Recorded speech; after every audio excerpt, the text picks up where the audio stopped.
Well, the freezing cold is here, and so is our winter market. Hey, Lily Weiss with Living Room Realty in Portland, Oregon, here to give you a real estate market update for the month of November 2024. So, it has cooled down here. It's getting dark, before 5 o'clock, and that means we are entering our winter market, even if we're not technically in winter just yet. In Portland, what that means for us is we still have activity in our market. We'll talk here about the numbers and how things have gone down slightly. I don't know if that's necessarily due to the historic trends or the fact that we just went through a historic election, which we'll also talk a little bit about, and how that's going to affect our market or what we predict for the coming markets. But right now what we're seeing in the numbers is new listings and pending sales both went down. So new listings actually went down by 11%. So pretty significant there. That was 2,200 homes hitting the market last month. Pending sales went down by just 2% actually, so not really that huge, with 2,018 homes going under contract. So makes sense with that. We were, leading up to the election there, and we had a lot of people holding pause and holding their breath for seeing what was going to happen and just kind of focusing on the election. I had a few buyers and sellers I was talking to, especially on the buy side. I remember the week of the election, someone saying like, hey, let's hold off this week. And a lot of other people were just doing the same. And then really there just weren't that many listings being listed that week as well. So makes sense there. You can see that in the numbers.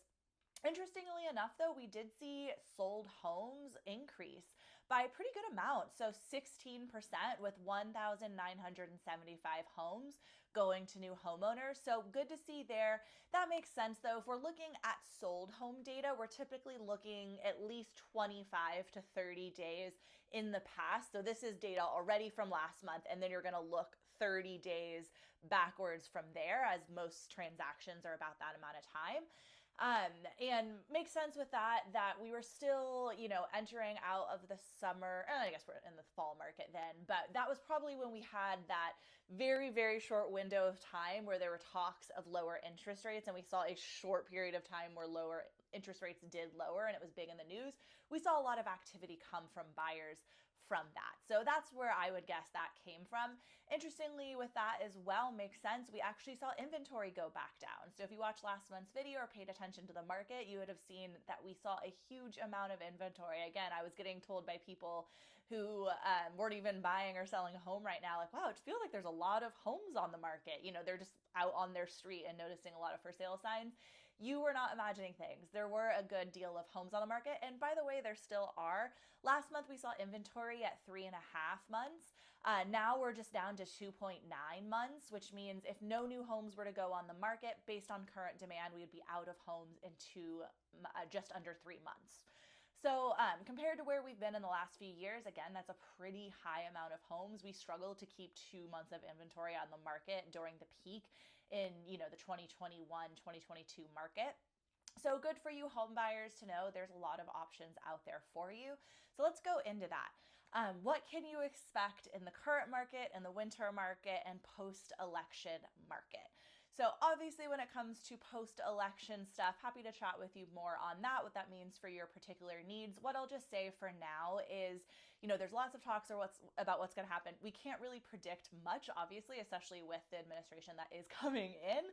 But what I can say is some things to keep in mind. The Fed chair is who controls interest rates and is who has influence on our market the most, and that is not controlled by the president. That's what I have learned and what we have seen. And so hopefully that will stay the case. There is still talks, though, of interest rates lowering, which is really great to see. So we'll see when that happens, what will happen there. In terms of how elections affect the markets in general, it is interesting to note as well that in the last 8 elections we have had, or out of the last elections we have had, 7 of those, we've actually seen home prices increase and home sales increase after an election. So good to keep a note there if you are a home seller who is on the fence about maybe listing their home in the next few months. No, this could be a good opportunity for you with the caveat that we are about to enter our holiday market, which means we typically see a lowering in activity overall. Everybody's just busy with their holiday plans. So it could be good for us to chat specifically about what your plans are. If you are someone who is looking to buy and then sell, that could be a good opportunity for you. We're going to talk with home buyers here in a second and talk about how this can be a really good opportunity market for buyers. So if you are a seller who's thinking about that, you could buy first, use a HELOC or some, bridge loan, something of that nature. Buy now and then sell in the spring when we should see the market really heat up. So it's really just going to be all about timing for you. For home buyers, as I said, this is going to be a really good opportunity market for you. While we're going to see less listings come to the market in the next 2 months or so, know that the homes that are still on the market right now have a decent time on market already, and there are going to be people who need to sell their home in the next 2 months. It's just a reality of how life works. So those are going to be motivated sellers because there's just, again, less buyers out there for them. So it could be some good opportunities to come about. We've seen it with our clients recently where we're getting some really good negotiations going on some pretty awesome homes. So could be good opportunities there. In the end, as we always say though, this market is extremely particular. If you are someone who is looking to buy or sell a home in Lake Oswego, it's going to be really different than selling a townhome in Southeast Portland or buying one. The markets are just really, really different, and that's always the case, but especially right now we're seeing those trends. So I'd say if you are someone who is thinking of buying, feel free to come chat with me.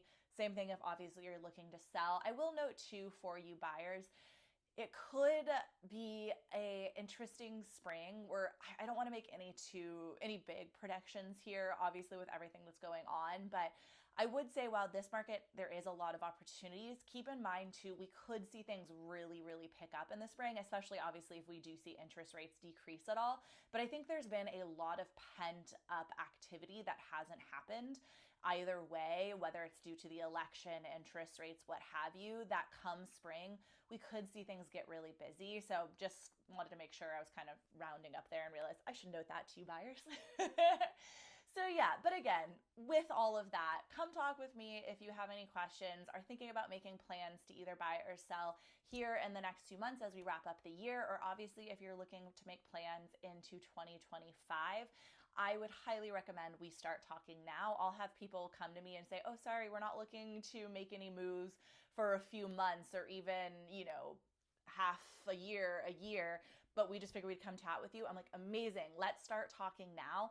This is an incredible time for us to start making your plans, making sure we have everything in line for you so that you are successful when it comes time for your move. So yeah, feel free to reach out to me. My contact information is below. And if you found this video helpful, please hit that subscribe button so you can keep receiving these videos and we can keep working on your goals together.